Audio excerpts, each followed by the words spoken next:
Good morning, everyone. I'm so pleased to be here today and present and talk to you a little bit about Reporters Without Borders.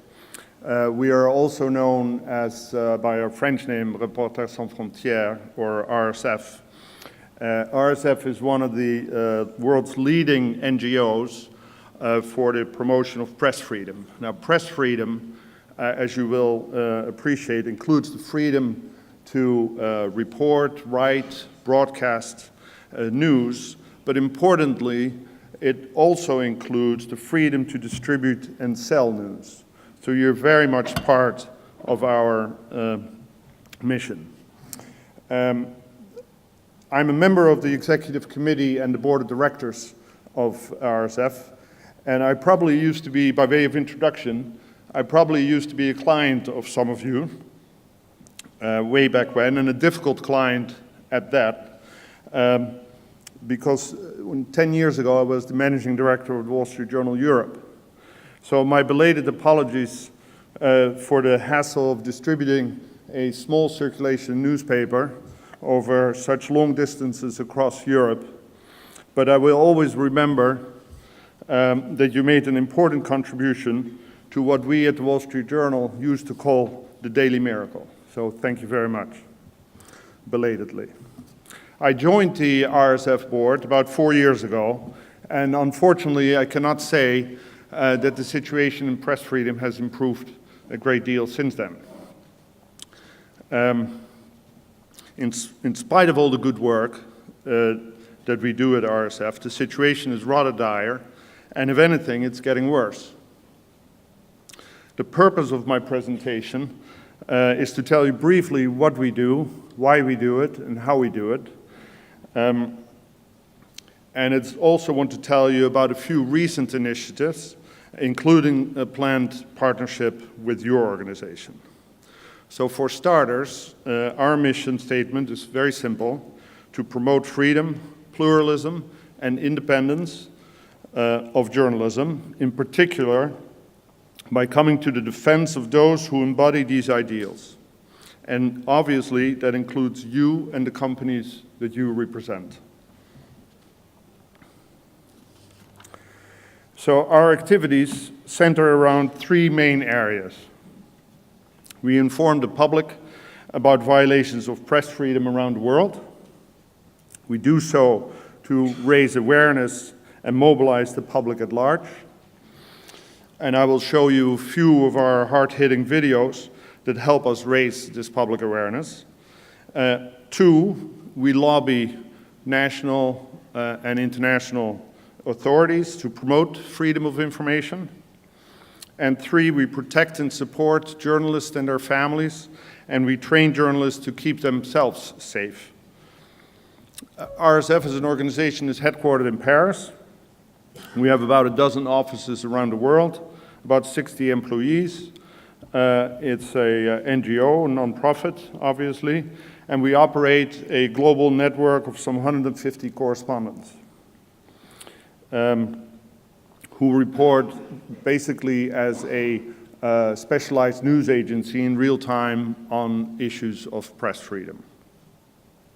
As I said, the situation of press freedom in the world is not too great today, and if anything, it is getting worse. We measure this every year with our Press Freedom Index. As you can see on this map, we rank all countries according to a number of criteria that include legal restrictions on the press, the concentration of media ownership, media independence, violence against journalists, among others. Unfortunately, only a few countries are white.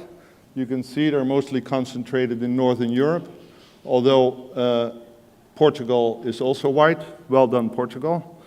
But most are red or black. And the situation is not getting better. Every year, the climate of hatred is steadily more visible through this index.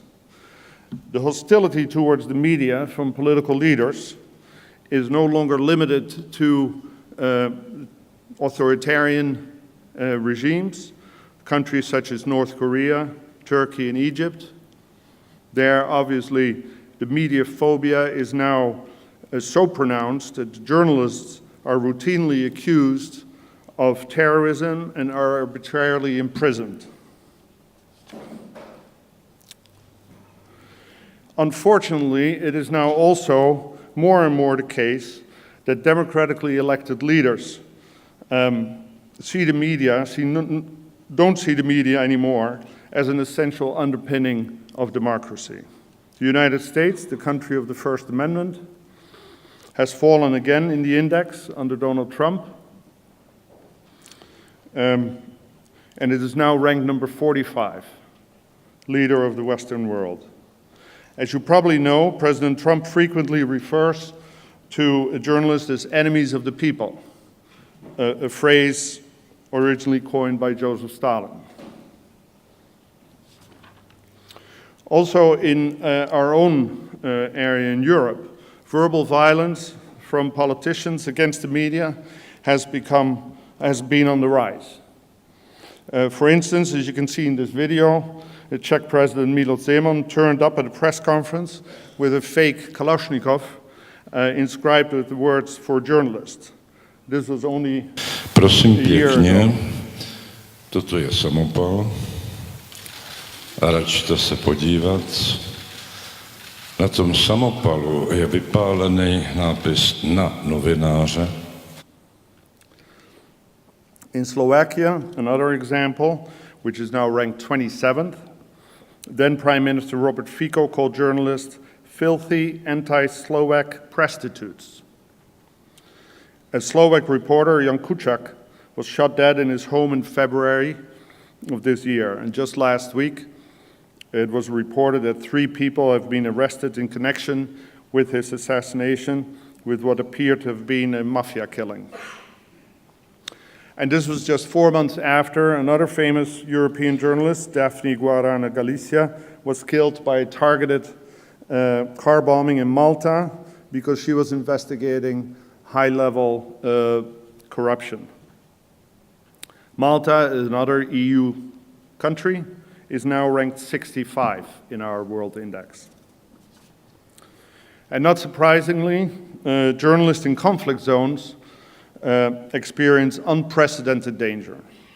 9 journalists were killed, just to mention one very sad example. 9 journalists were killed and 6 others were badly injured in a double suicide bombing in Afghanistan earlier this year. The second explosion was specifically targeted at reporters who had arrived to cover the first bombing. So far this year, 70 journalists have lost their lives in connection with their work.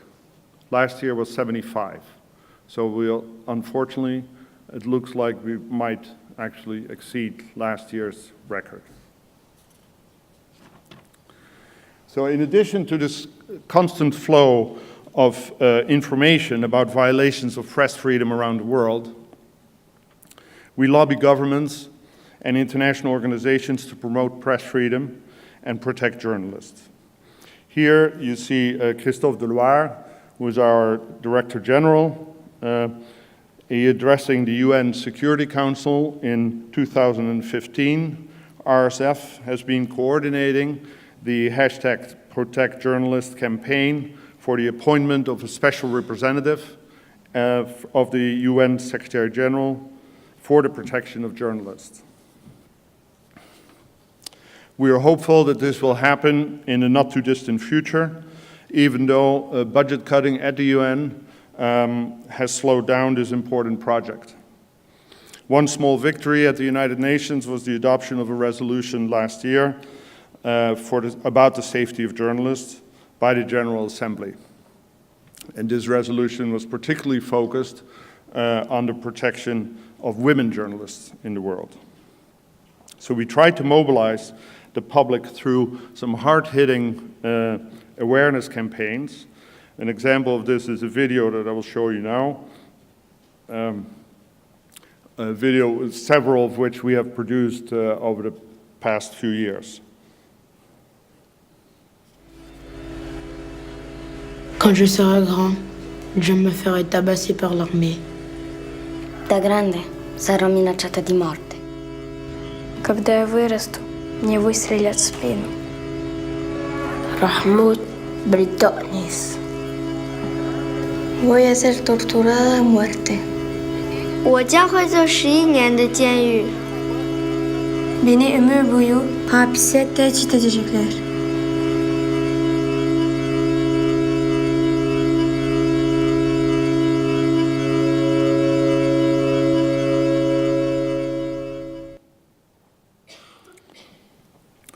Of course, we protect journalists who are being attacked. It's a very important part of our activities. Here you can see Mr. Can Dündar, the former editor-in-chief of Turkish daily Cumhuriyet, and he is one of Turkey's most respected journalists. In 2016, Mr. Dündar was sentenced to 5 years and 10 months in prison because of a story that he published about the involvement of Turkish intelligence service in the Syrian war. He managed to escape the country, and RSF is still supporting him and his colleagues was supporting him throughout the trial and continues to do so while he now lives in exile in Berlin. This is just one example, an important example of many, many journalists that we support. Here, for instance, a picture of our Center for the Protection of Afghan Women Journalists that we opened in 2017. The support that we provide to journalists is very practical. Things like the supply of bulletproof vests, helmets, cybersecurity tools, insurance, financial support to families of imprisoned journalists who don't have an income anymore, et cetera, et cetera. Now, in recent years, as you can imagine, and there was already a reference to that earlier, of course, we've had to expand our mission to also include the fight for independent and reliable news, the fight against disinformation or what is otherwise known as fake news. To launch this campaign, we just released this commercial.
So in this context, we've launched earlier this year 2 important initiatives for our organization.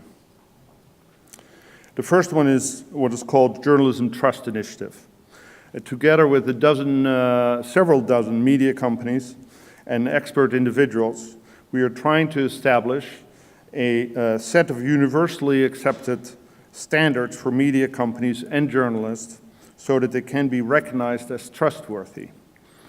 Meeting these standards would give a company automatically a seal of approval. So it's an internationally recognized standard of practice.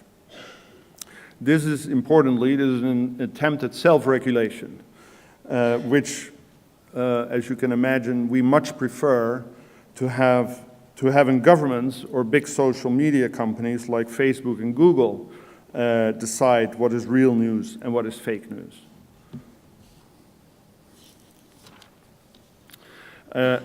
We are not there yet.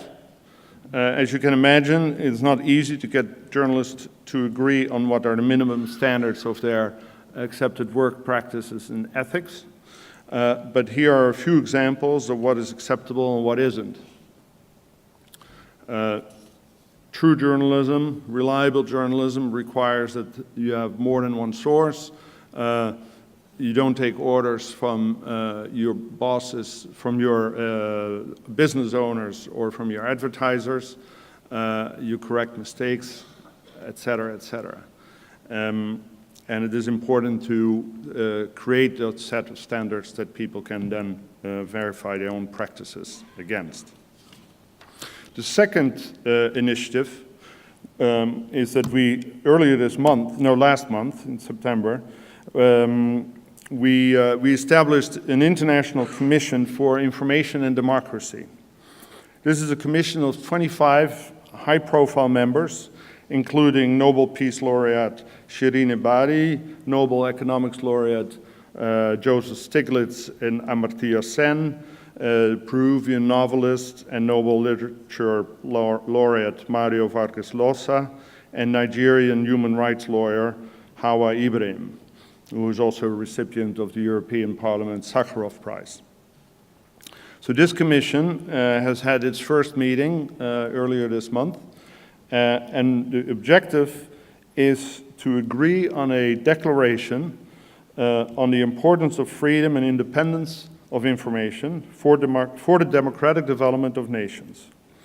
And then as a second step, once they have agreed on this declaration, to have it adopted, hopefully in November, by governments and companies who will come together to celebrate the 70th anniversary of the adoption of the Universal Declaration of Human Rights.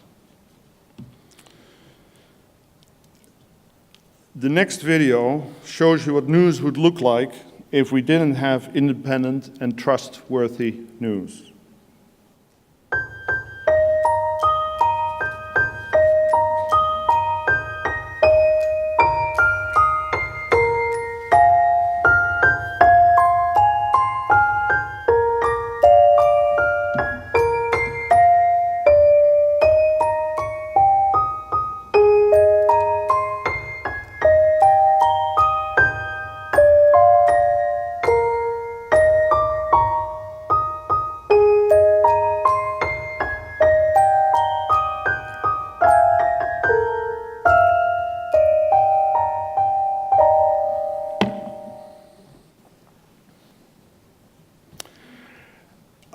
It is self-evident that journalism does not only exist because of journalists. As you well know, there would be nothing if the news were not distributed and sold. So you and your organization are a crucial part of guaranteeing the press freedom around the world. And for good reason, I was very pleased to note that press freedom is the first point in your own mission statement. So on behalf of RSF and all our own members, I want to thank you for your contribution to defend the freedom of the press every single day.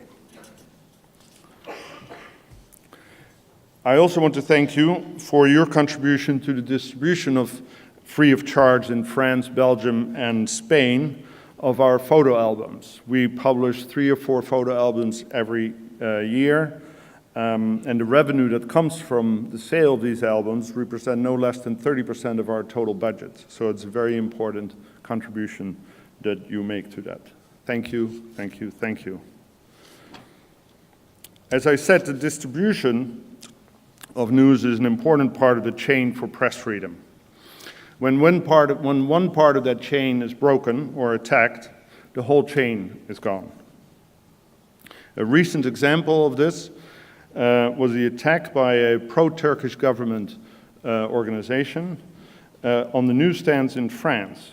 These newsstands had posters of the front page of Le Point calling President Erdogan a dictator. And the police had to intervene to defend these kiosks. It was quite a serious attack on press freedom in France. So we know that the entire distribution chain of printers, distributors, news agencies is often also under attack around the world.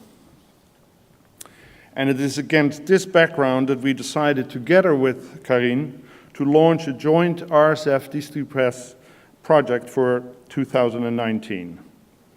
Together we plan to do research and publish a special investigative report on the abuses committed against the distribution and sellers of news media anywhere on the planet. We hope to publish this report in the fall of 2019, and I'm looking forward to presenting its findings during your Congress in Berlin next year, celebrating the anniversary of the fall of the Berlin Wall. I would like to conclude this presentation with a video that shows you what war reporting would be like without independent reporters. Again, an example of our public awareness campaigns. Before I do that, I want to say that we are part of the same community. Reporters, publishers, distributors, news sellers. And we participate in the same campaign for democracy and freedom. You are perhaps a bit like family members who are so close that they're not often enough told that they're being loved. At a point of sale, your customer probably says thank you for the product that they've just bought or for the change that they got back from you. But they should really say thank you for your pluralism. Thank you for getting up early. Thank you for the information I need to be a better citizen. Without you, we would not be as free. Thank you very much. And now it's time, folks, to have a parade.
Thank you.